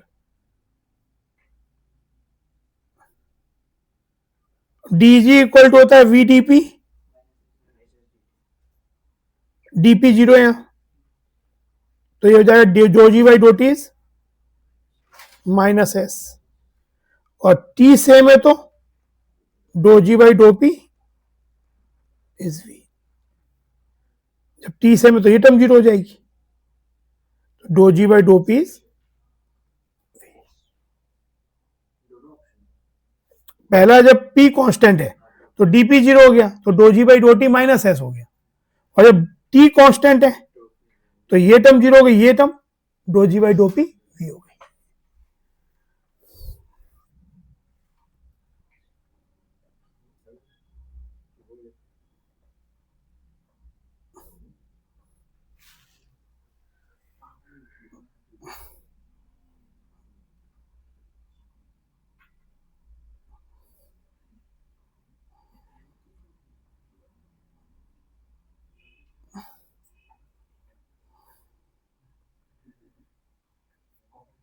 ये क्या क्वेश्चन, ये जेई एडवांस 2015 में आया हुआ है।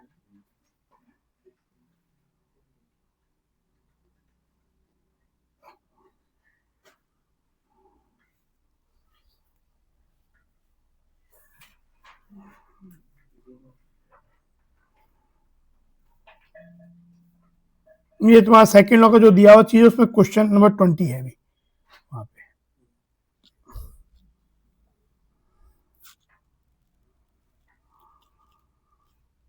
More than one entries can match.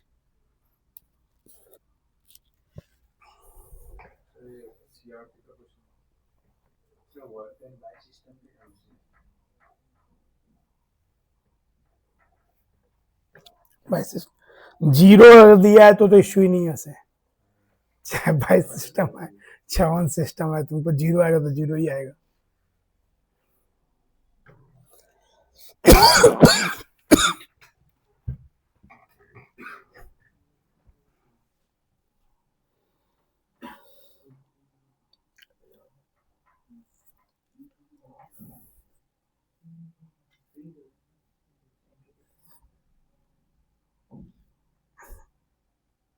इस क्वेश्चन को होमवर्क करो एक बार, पहले ट्राई करो, ठीक है, फिर अगले क्लास में डिस्कस करेंगे। तो इसको पहले